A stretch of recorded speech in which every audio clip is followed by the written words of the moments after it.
right, we have a couple of other folks who are going to be joining us today on this final panel that's going to be comprised of civil rights leaders. So I want to invite them to the stage right now. So first we have, these two mics near me. Thomas Science, he's already making his way up here. He's the president and general counsel for the Mexican American Legal Defense and Education Fund. Welcome, sir. And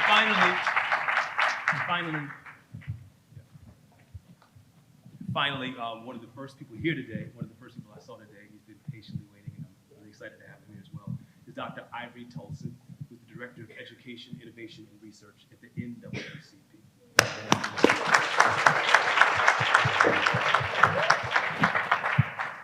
So as we did with the last panel, we're going to actually watch a short video first, and then we're going to have an opportunity to react to that video and then get into discussion, and then we're going to have an opportunity for the audience to once again generate some questions to bring back to the panel. So without further ado, we're going to go into our final video of the day.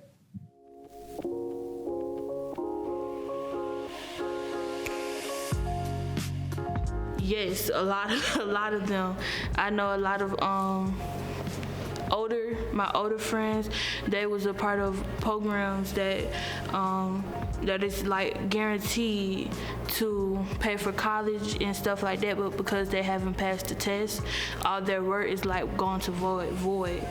I've seen a lot of older friends that are not as smart and stuff, but they have to continue to repeat tests in order for them to be able to graduate. And as well as my classmates among me that has to repeat tests in order for them to, even when they're interested into dual enrollment or early admission for college, they have to repeat tests because they're not able to pass it the first time.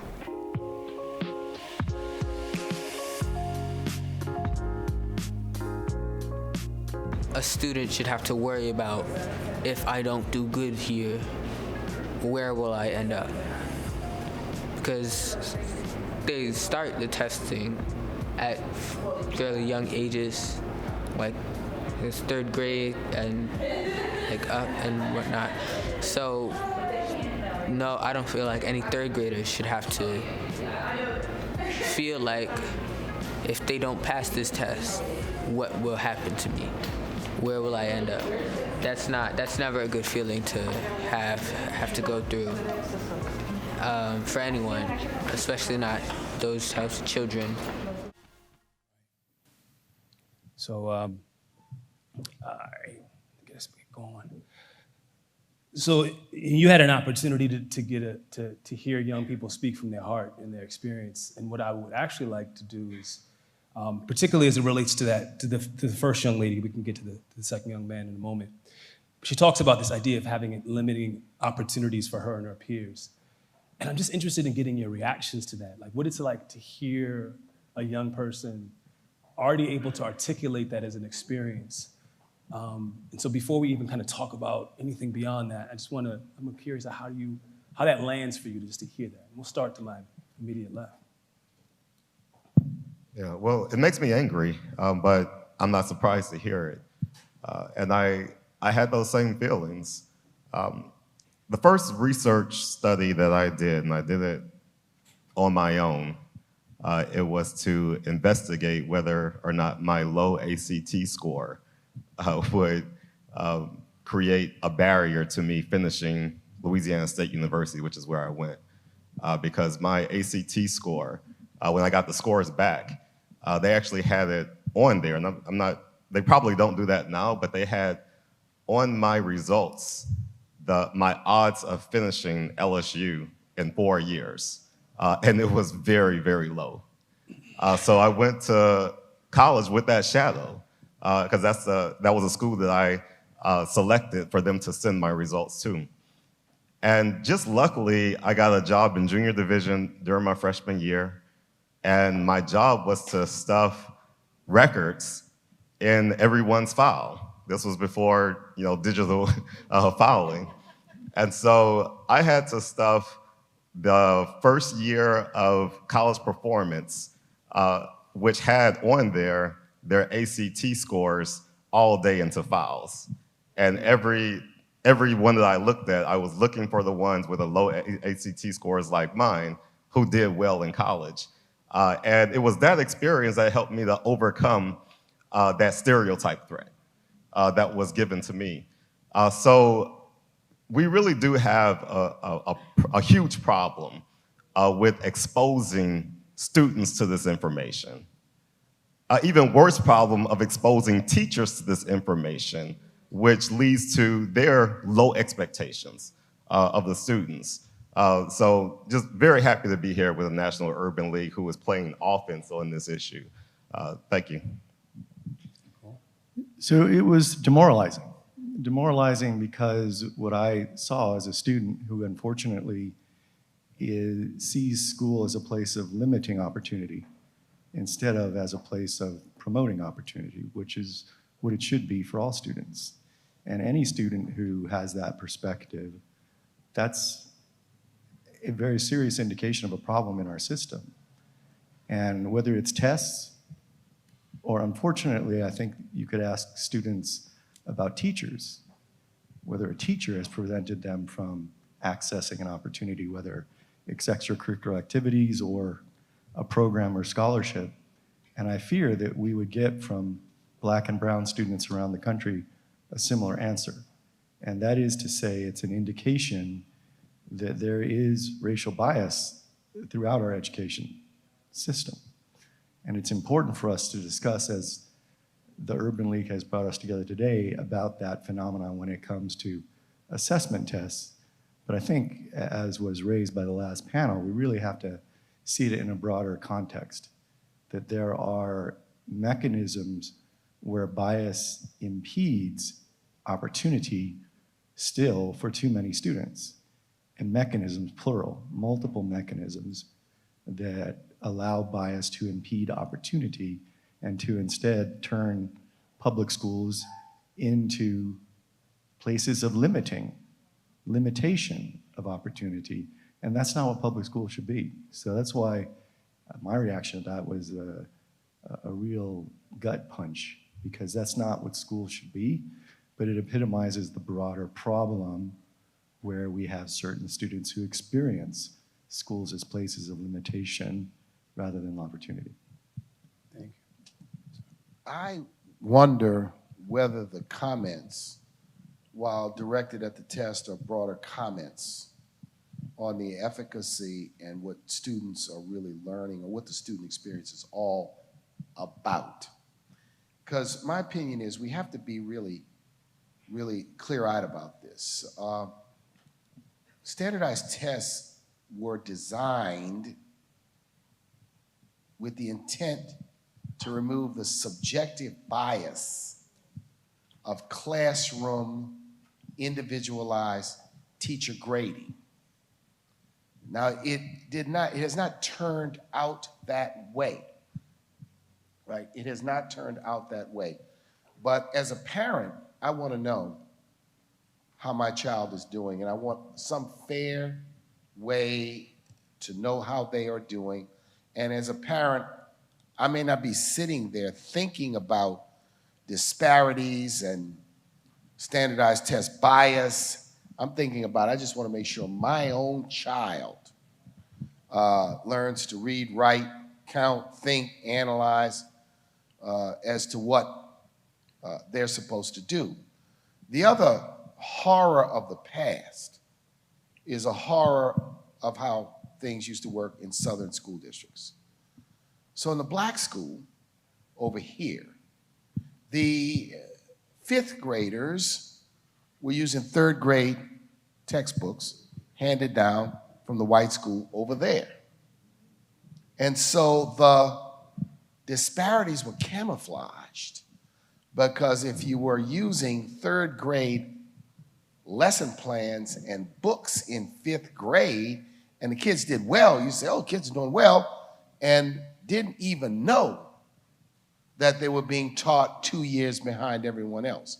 So I offer these perspectives. I think we have to imagine, how do you balance all of this? I mean, the students, you know, sometimes I wonder if these perspectives are, and this is always a debate, too much work, too much homework, too many demands, ineffective teaching, no tutorials, no support, no preparation, right? Just throwing the kids into a situation. And I think when we think about this, I don't want us to just get hyper-focused on a single thing and believe if we remove it, that all will be better and all will be well. We have to center these conversations. So I think the young people, I become concerned not simply about whether young people have time for extracurriculars, but whether there's a system like you have in many school districts in America today where inner city schools do not have any quality extracurriculars. No school newspaper, no school band, no literary club, no poetry club, even scant athletics for boys and girls. So I want to offer that perspective that we evaluate, but we don't get fixated. Now, Tom will tell you, one of the things that in measuring disparities, right, we have to have ways to measure disparities that have some objective dynamic and some objective element to it. Otherwise, we have a difficult time demonstrating the inequity.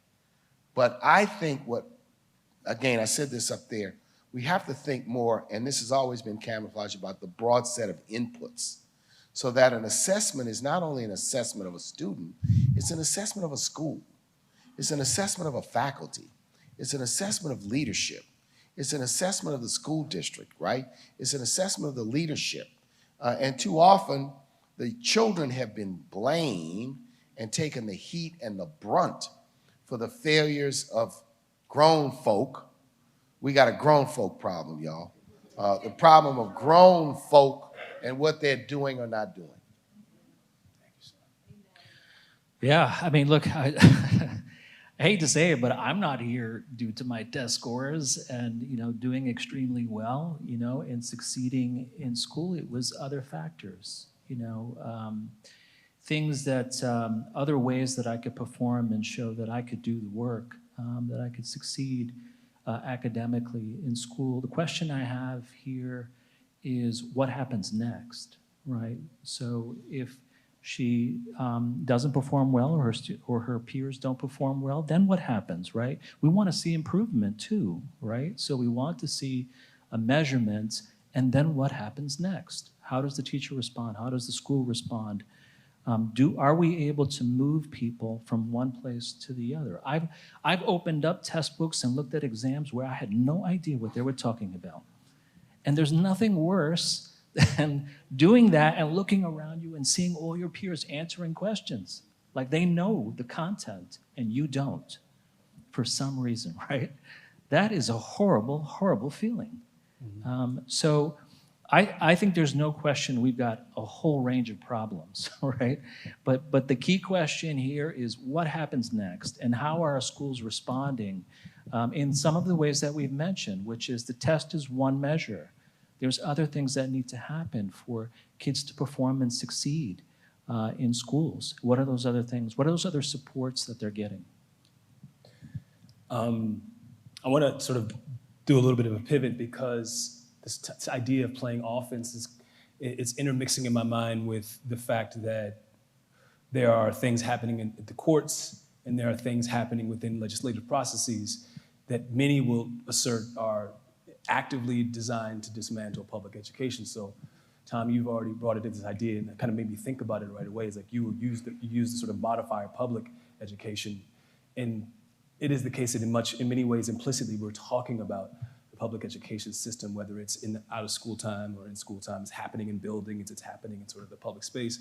So I'm curious about how, as either organizations individually or interrelatively, how do you see the playing offense interacting with this other thing that's happening around the sort of targeting of public education dollars, which could make an effort like this to really address accountability and accountability and assessment almost not moot, but it makes it almost like the effort, it can undermine that effort if there's a whole other thing happening over here to disrupt public education in the first place. So just the question is, like, how are you all thinking about that, addressing that? Where is the conversation relative to your organizations? you could start with anybody who feels like you could go with the time. So I think the court system has obviously played a critical role when it comes to equity in education. Going back to Brown versus Board and many, many cases following that, desegregation cases, as well as state law-based state constitution-based challenges to equity in education. And the courts can still play a certain role. I think Mark used the term guardrails. Courts provide good guardrails for some of the things that are happening today. Some of these things involving the curriculum and trying to restrict the curriculum, some of these things involving teachers and what it takes to be a teacher. The court system can be of help when it comes to those. But the bottom line problem is the court system cannot be your main system of accountability for equity in education. And the fact that for over 50 years, basically, we've relied on the court system as our main accountability mechanism is a major problem.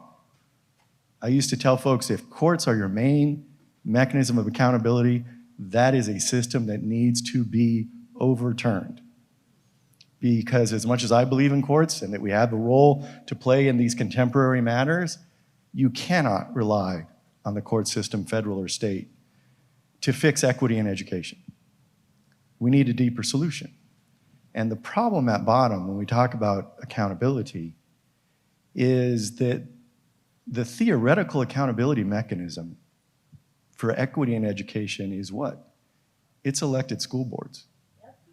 But they don't play that role because our mechanisms for selecting school board members don't produce an adequate accountability mechanism for equity in education. I served for 19 and a half years on an appointed county board of education. And in that role, I got to see who were on the elected school boards at the local level, et cetera. So I'm gonna throw out a scenario and see if it's familiar to you. You got 5 school board members elected. 2 of them, at least, have political ambitions that go well beyond the school board, right? They're laying the groundwork in what they're doing there to get to the state legislature or to the Congress and beyond, okay? 2 more of them are former school administrators, principals, teachers. And while they bring knowledge from that experience to the school board, they are at bottom, even if they are change agents, they have an entire career, 40 years, in a particular way of doing things. So even change agents with that perspective are gonna face some obstacles. So that's 4 of the 5. And the 5th, right? If it's an integrated school district, it's a parent who's pissed off about one thing. Too often that's some right-wing ideology-based objection to textbook or something else. And that's why that 5th school board member. Okay, does this ring true for you? Does that sound like a school board that's gonna make equity in education a priority? No. So the pillars that you all came to this meeting with are powerful, but they are equity focused. And we don't have the system today to implement those pillars. I go back to Common Core. What happened with Common Core? We all spent way too much time on Common Core. And it got into the political maelstrom and out the window. Okay? So I think when you talk about offense, we have to be talking about how to change that accountability mechanism. We've used the leverage of Title I funding through the ESEA and its various versions to leverage resources to basically work around school boards, the accountability mechanism that's in place. The problem is when you use those resources to get around the elected school board members, what do? They resist and resist and resist. We've got to find a way, in my view, to leverage those resources to directly change the accountability mechanism. Because the story I told about that school board is not universal. There are very functional, effective school districts. They tend not to be in school districts where equity is a major issue. right? They tend to be in suburban, white school districts, smaller, where those 5 school board members are all parents of kids in the schools. If you're lucky, they're spread throughout that small district. But the problem comes where we have integrated districts with significant Black and brown populations, where there is a mismatch between what's going on in the white suburb on that school board and what's going on in that urban integrated school district and who's getting elected to the board. So we, in my view, to use your analogy about the train, yeah, I want to be the engine, but what I'm talking about here is I want to be the one laying the tracks, because they got to move from where those tracks are taking us, no matter who's the engineer. And that means trying to leverage those resources to get to an accountability mechanism at a local level, the school board, that is better, has better capacity to truly introduce accountability for equity in education, putting equity first, because that's what we've heard all along. The pillars are built around equity first. The goals, the priorities should be equity first. We're not going to get that with the current accountability mechanism in place. Yeah. Amen. Yeah, so it was a very good question. And to me, offense is about defining the era. And President Mark said that this isn't just about removing the test. It's about reimagining what the system could and should look like. There's been 3 major eras of education, in my opinion, in my expert opinion. So we have the segregation era. That's what started. We started in this period of segregation. Brown versus Board of Education defined a new era of education, which was the desegregation era. That era was defined by busing. It was defined by examining the racial demographics of a school and rating the school based on that. This is where we first began to see testing being used in schools. There was a lawsuit that happened in 1977 where a group of Black psychologists teamed up with a civil rights lawyer and got the state of California to eliminate the use of IQ testing for Black students to go for the purposes of special ed. Now, just recently, a Black mother contacted the NAACP because someone used that same law to say that they could not test her son to get into a gifted program and was eliminating the son from that. So we see this misuse of that. But testing was used quite frequently in the desegregation era for de facto segregation. So it was to eliminate Black students from certain opportunities and place them in less desirable opportunities, and to create segregation within the system, either within the school system or within the school. The third era is the era that we're in right now, and that's the reform era. No Child Left Behind helped to define the reform era, but the reform era started probably about 10 years before No Child Left Behind. But it was a definition of that era. It's an era where we decided that desegregation was no longer the goal. So we accepted the fact that schools would be segregated by de facto segregation. And we got a lot of the language that we're using right now in terms of standards. So if we could just bring your school up to a certain standard, it doesn't matter the racial demographics of that school. And a lot of people bought into that. So the reform era, the era that we're in right now, has been going on for about 30 years. Anytime I go and talk to people affiliated with the school, whether they're a parent, a student, or a teacher, or a school administrator, when I ask them, is it time for a new era? Has the reform era outlived its usefulness? There is a unanimous yes. Everyone is done with reform. Everyone is looking for the post-reform era. But what does the post-reform era looks like? And that's what Hal was talking about earlier, getting ahead of it to try to define the era. and try to define it in such a way that test and assessment isn't used as a tool of oppression as it has in the last two eras, including the one that we're in right now. So as we look at the post-reform era, we have to look at how we use technology. You know, we still are training teachers to mimic computers when every teacher has a computer in their pocket and in their classrooms right now.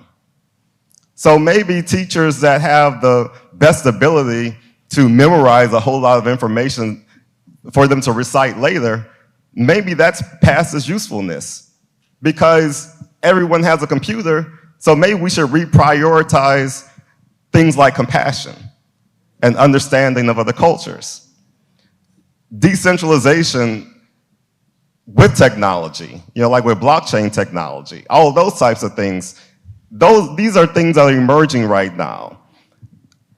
Bitcoin came because people became suspicious of the central bank. We have central offices of education that people are suspicious of. And we can have distributed technologies in order to bring more power to the educators that's closest to the students and decentralize some of the things that we are imposing on schools. So it's a lot of things that we can imagine when we enter this new era, but we really do have to define the era and move past the reform era that's really been dragging us down for a while. Amen. To both, so to add to this conversation, and this has been sort of present in the debate, we, you know, our conversation here is about, quote unquote, the education system, the institution, the governmental institution of free public instruction, which is the foundation of it, which is a creature of the early 20th century. When, in many respects, we have to be talking about children, and the education system is simply one component of how they are reared or developed. The other component is the neighborhood, the home, the family, the conditions, the situation, the quality of housing, whether mom or grandmom or dad or uncle have a job, or gainful employment or meaningful employment or living wage employment. And so to some extent, assessment systems also need to take into account where kids are when they start. Where are they? The conditions of the neighborhood that they live in. I was, when I served as mayor of New Orleans, I made it a practice to try to visit one school per week. Go speak to the children. Elementary schools, high schools, middle schools. I want to go in there and be in there 45 minutes to an hour and out. So I was at a school one time, and of course I met the principal. She said, okay, we're going to go, and I'm taking you to 2 classrooms, and we're going to go to an assembly. She says, but wait, I have a group of people here I have to see. I said, oh, you have some parents? She said, no, those are not parents. Those are the people in this neighborhood who are homeless. She said, they come to this school because this is the only, quote, institution in this neighborhood that's open, that has lights, that has people.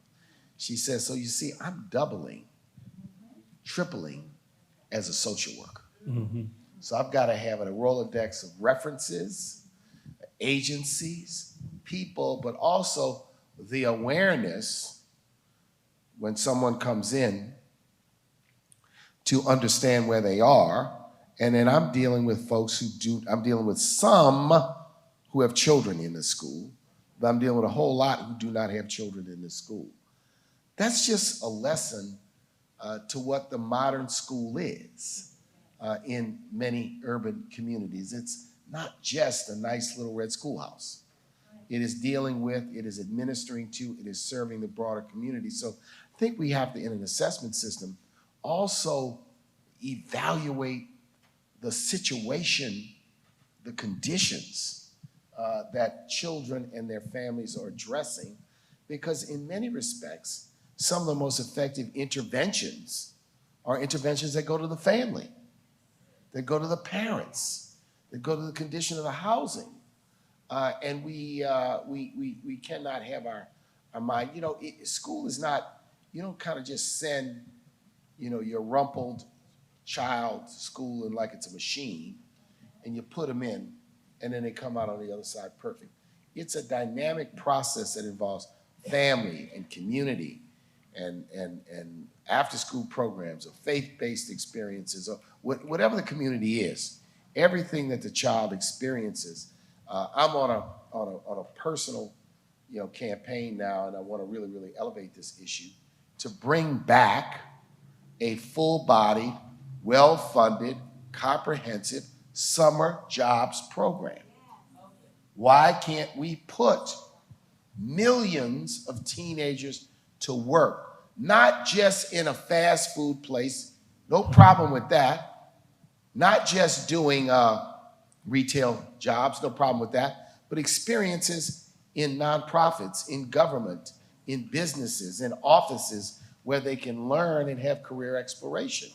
So we wonder why our children and our young teenagers are idle and bored and attracted to sometimes the wrong things because we haven't invested to give them something. The mom and dad got connections and money, will hook their kids up. The mom and dad that doesn't have connections does require, and we should feel obligated to do it to provide an experience for our children. So this means that while this conversation is about assessment and accountability, I do also think we need to think broadly, about the experiences, and it's, the terminology may be social and emotional health, right? But what does that mean? And, ladies and gentlemen, brothers and sisters, we gotta break that stuff down, because sometimes when you're talking to people and they hear all these highfalutin terminology, they say yay, they shaking their head, they don't know what you're saying. They don't understand what you're talking about. Say, let me tell you what I'm talking about. This is what I mean. This is what we're talking about. And let me tell you, you gotta do that with about 50% of these politicians. I know I come from that world. Well, just a couple of things and observations. I mean, just as I think, the era of reform started 10 years before NCLB, I think the era of post-reform started 7 years ago with the passage of ESSA, which I think was a real capitulation of the federal role. This is why the thing that people can understand, the $275 billion that we just sent to the states with very few strings attached on how the state should spend that money. Now Democrats and Republicans agree. Decentralize, give it all to the states, and trust that they're going to do the right thing. Now, how are we supposed to advance equity in light of that? I think it's just a real challenge, the environment we're in. But one thing that is very clear is that, again, demographically, we are changing as a country. It is happening first in our schools, right? And Tom's right? The school boards, the places of power, those are places where our parents need to be. Right now, and our stakeholders, right? Right now, parents are wondering, what is happening to my kid? What is happening to my kid? I have 2 kids in school, and I have to wonder, what is going on in the classroom? How will they catch up to the learning loss we've just experienced over the last couple of years? And we're seeing it in other, places, whether it's, on the negative side, CRT or other things that are coming up, where parents are saying, what are you teaching my kids? And they're getting organized and they're speaking out. We need our parents to be asking some real hard questions. And to be in those places where we can influence. That is the future. We are a part of shaping the future of this country, and it starts in the schools. So I just want to emphasize what Eric just said. We have to keep in mind, no matter what we do, that schools are dynamic. So whoever's in school today is going to be different 10 years from now. And we have to come up with a system, I view centralizing an accountability mechanism that adapts to a dynamic change in schools, because who was in schools look different 10 years ago than they do today. You know, we're going to be pivoting towards some questions in a moment, but I do have a sort of like a bottom line question I want to ask you all. And so part of what was the invitation for the four of you to be here was really to ground this conversation in sort of a real civil rights leadership perspective. So to that end, you know, when you think about a system that we could design, which would include assessment, because I think overall what we've heard by and large is that there is a role to play from a lot of folks in this room. But what are some of the non-negotiable features of such an assessment system, or systems, if you will, that would ensure equity, ensure quality, and ensure access, which you could argue is a feature of equity? But what are some of, if it is the case that we're going to continue to have a place and a role for assessments in a formal sense to continue to participate and be featured in our education, in the educational lives of young people, what are the non-negotiable features that you all would want to lift up and name that are in line with the civil rights perspective? So I'm going to answer it this way. You know, when you get down to the end of the game, you get a tough question, you call a timeout. Then you go talk to your experts over at the table. I got to go talk. Honestly, before I would want to answer that question in all fairness, I would think that we want to imagine what a design looks like so we can always negotiate from a position of strength. I couldn't easily answer what is the most, because I usually like to start a negotiation by saying everything is non-negotiable. Take a hard line at the beginning. But, you know, all I'll say is the North Star here is to eliminate what we've known as educational and academic disparities, but to build a system that's equitable, which means it's designed to produce equal outcomes, right? Equity is a process. What's the outcome we want to produce?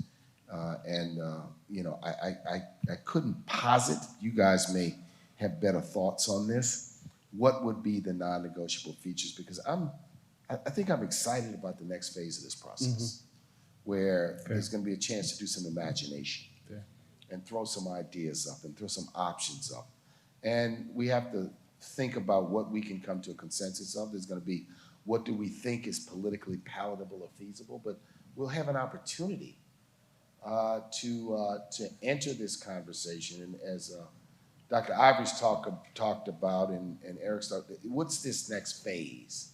And how do we define it? So I would absolutely need this timeout to go over and get the play from the sidelines. I love the humility, right? That's why you got the expert crack team over. That's why you got the great team. I'll call an audible, though. I'll call an audible, and I'll just, I think it's 2022. To me, what's non-negotiable from a civil rights perspective is that our assessment systems, test plus other assessments of what's going on in the school system, have to use the best, most modern, most current thinking, knowledge, science about eliminating bias, including implicit bias, systemic bias, subconscious bias. So when it comes to the test, that means not just the design issues that were highlighted in the focus groups and are part of the pillars, it also means ensuring that there's no inequity in administration of any test. And that means making sure that kids are not taking on the same day, one in an air-conditioned classroom and the other in a non-air-conditioned classroom in a hot June day or something like that. Administration and also in scoring. I mean, that's, if we move to assessments that use things like AI, and we heard a robust discussion of that in the fireside chat, we've got to make sure that the end scoring of any assessment also uses the best available science on eliminating all potential bias. To me, that's just non-negotiable. We have to be starting from a position of it's 2022, not 15 years ago. Yeah, so just to piggyback off of that, every school district and every school seems to have bias. I haven't evaluated one that doesn't have it. If you go to the Civil Rights Data Collection, and anyone can pull out their smartphone, Google Civil Rights Data Collection, and search any public school in the nation, it will give you the percent of students who get suspended, who gets opportunities like algebra in the 8th grade, gifted and talented. It gives all of that by race. And I haven't seen a school or school district where the percent of Black children who are being suspended, it does not exceed the percent of Black children in their district. So nationwide. Now, even though we have all of this information, very few people use it or even know it exists. We have schools that can just welcome in all of these parents of color and talk about all the great things that they're doing, but they have these racial biases, but they don't have the obligation, the mandate to reveal these racial biases to the students and their families. And I think one of the things where we need to shift is we focus too much on the relationship between the school and the school district. We need to focus on the relationship between the school and the families and the community. That's a shift that needs to happen. Yeah, look, I agree, and I think your play caller would agree with this. Look, some of it is in the title, right? There are very, very powerful constituencies that will be a part of making policy and continue to make policy. We got to be at the table, right? We need to be bringing our authentic perspective to these important debates today, right? That has to be a bottom line criteria, right? Is our engagement in the conversation. And that includes parents and our parents and finding different ways to reach out, connect, and bring that voice and perspective to the table. We've got work to do to find ourselves there. There's no question we've got a lot to do. I think that the issue around bias is that it is a weakness. Going into another round of federal engagement without addressing in some way the fact that people instinctively believe that tests, and they are biased, and that they hurt students is a problem. Now, if we want to retain or make something better about that system, and we do, we have to address that head on. We cannot continue to avoid it. And it is a weakness that will be taken advantage of by those who would prefer not to have any accountability in our system. And I don't think any of us want to see that. So we have to find a way to address that because it's a real challenge for us. And then we have to address professional development and diversity in our teacher corps and in our administrators. That has to be something that we can invest in, double down on. People have talked about the schools, the HSIs or the HBCUs that could all play important roles. No question about it, right? There's no reason why we can't be fighting collaboratively for more of that. That's going to be so important to the future of our system. So I think there are some things that we can clearly see. I wouldn't say bottom lines, right? We're going into it, making sure that we have our options open in some of these bigger debates. But it's going to be important for us to address some of these critical core issues if we're going to end up advancing equity on the back end. Thank you. I want to open it up. It's been great all day. Just give it up. I mean, you've been amazing. I mean, it's a whole day long. I've been the Q&A, the timing. Thank you. All right, so we do have some time. We do have some time for some Q&A. 2 questions. There's a reception afterwards, and I'm sure you can ask lots of questions there. So we do have time for a couple of questions, and we'd love to have some folks who feel compelled to be part of it. Is that happening? Right? Okay, there we go. We have 2 right there. Good afternoon.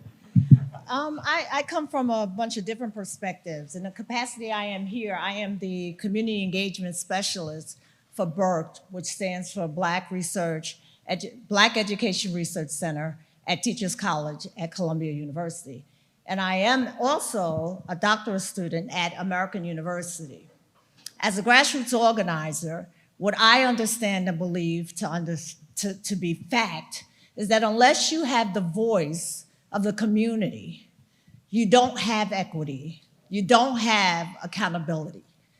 Until we get to a place to realize that education starts in the community, it starts where we must not be dismissive when our parents don't speak the way we want them to speak, when our children don't speak the way we want them to speak. And then to carry on, we talk about our children being educated, and we dismiss the fact that our children go home with the lack of education and attempt to educate their parents. So you have a lot of different barriers. So again, passion speaks of itself. The reality of it, we must identify with internalized racial oppression that continues to embark upon our communities. And again, we have the right language, but when are we going to take the language and put it in action? I challenge all of you to consider that. Thank you. Thank you. Thank you. Thank you. I know for sure, I come from this from the lens of a parent, being a parent leader for 30 years. I know for sure if equity is not in the process, it definitely is not going to be an outcome. I know that for sure. But something you said, President Muriel, resonates with me. My concern is that we're talking to each other, but we're not communicating. And if we don't come up with a communication system where we're really hearing each other's voice, I'm not talking about just hearing, but actually listening in a way that we can understand. I think I've heard all the right stuff today, but the issue is I know it doesn't communicate down to the parent level. I know it doesn't reflect a parent perspective in a lot of ways.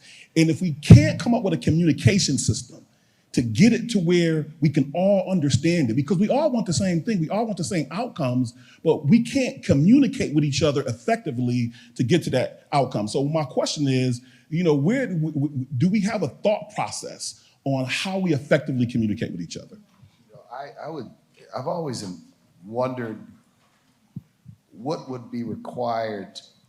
One of the things we need in what we're talking about here, which is really to launch an effort and a movement, is how do we build a community organizing component to this, which gives us an opportunity to build real understanding and have a two-way conversation at the parent and grassroots level.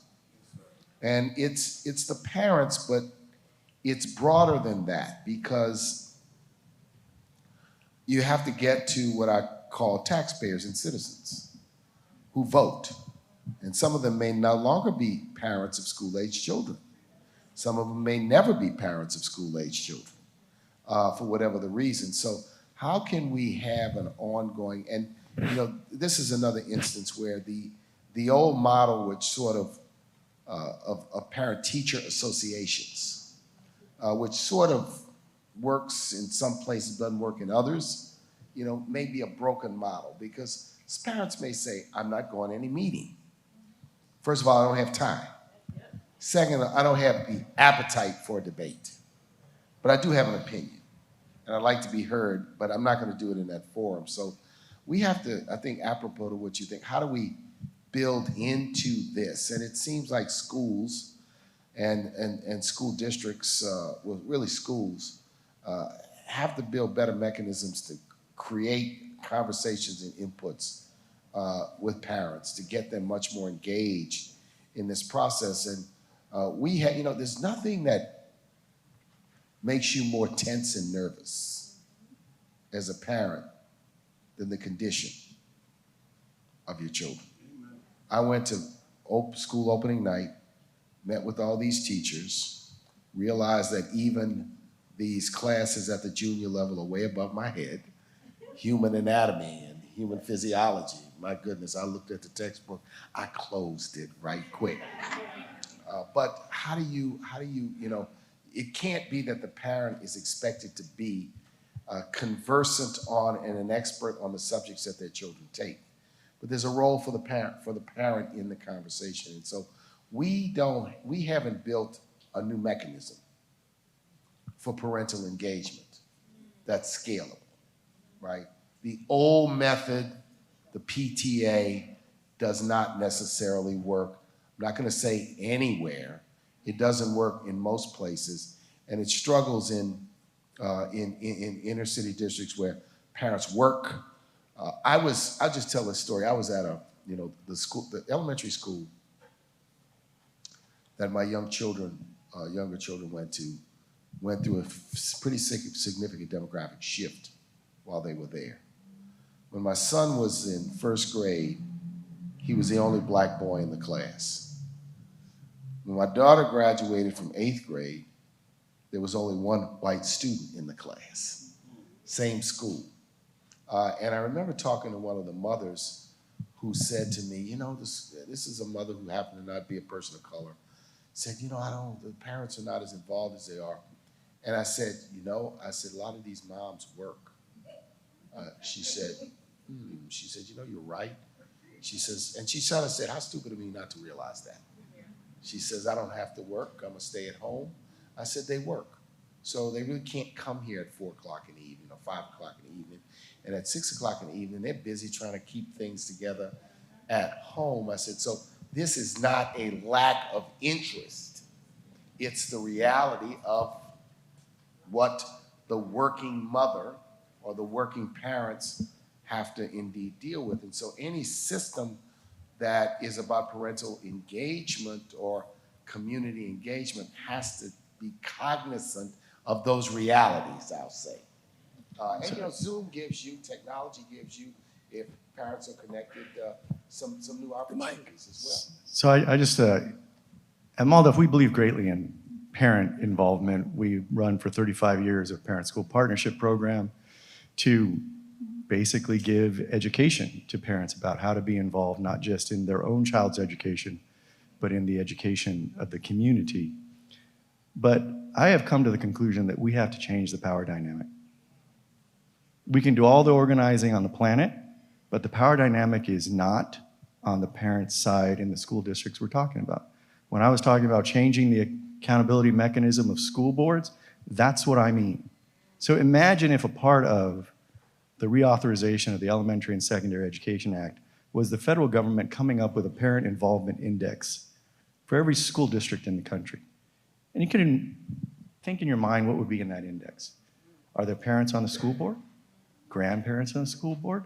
Is the median income of school board members at the median of the school district as a whole? You can think of other mechanisms. And we've set up mechanisms in the past, you all know about this. You set up parent advisory councils, state and federal level. What happens? Good principals use them well, bad principals go cherry pick the parents they want, and those are the parents who are gonna basically agree to whatever the principal wants in that school. So that's not enough. Imagine a parent involvement index that would actually measure school district by school district. How much are parents in power in that school district? And I mean all parents.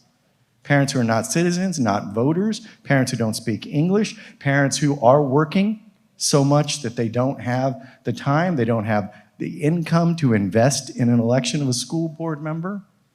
You can set up an index, and the federal government made that a part of leveraging the resources of Title I. You'd start to see a change. That's what I mean. The power dynamic has to be shifted from the institutional side for the organizing, which is terrific work, to actually have an enduring impact in my view.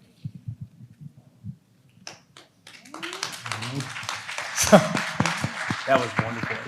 I want to say to the four of you, thank you so much for being patient throughout the day, just being here. And I know you've had a chance to take in a lot of incredible, important insights. I want to thank this audience, and we're going to have some closing remarks by the gentleman who opened this up today, but I just want to offer just real gratitude to everybody who's taken the time to be part of this conversation.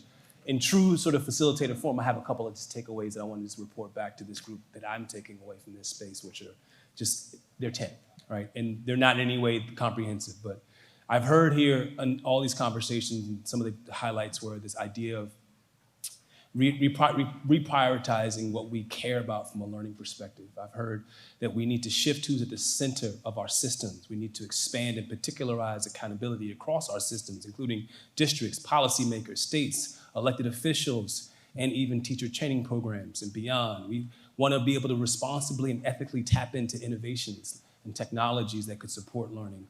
We want to We want to check our adultism and our adult tendencies as it relates to how we communicate to young people relative to assessments. Rethink who is an educator, like who actually is an educator in the lives of young people. We want to expand what school assessments look like, because there's an opportunity for us to think more broadly about school assessments. Invest in HBCUs and HSIs, invest in the diversification of educators, and also invest in organizing. And finally, play offense. So I want to leave us with that and say thank you on behalf of my team, my DAX Dev team, and just being here as a part of the community, as a moderator today. I really enjoyed the opportunity to just be in these conversations and learn from all of you. And I hope everybody just gives them a round of applause. Thank you so much, all of you gentlemen. You can leave the mics where they are. We'll take care of all of that. Thank you so much. Thank you so much.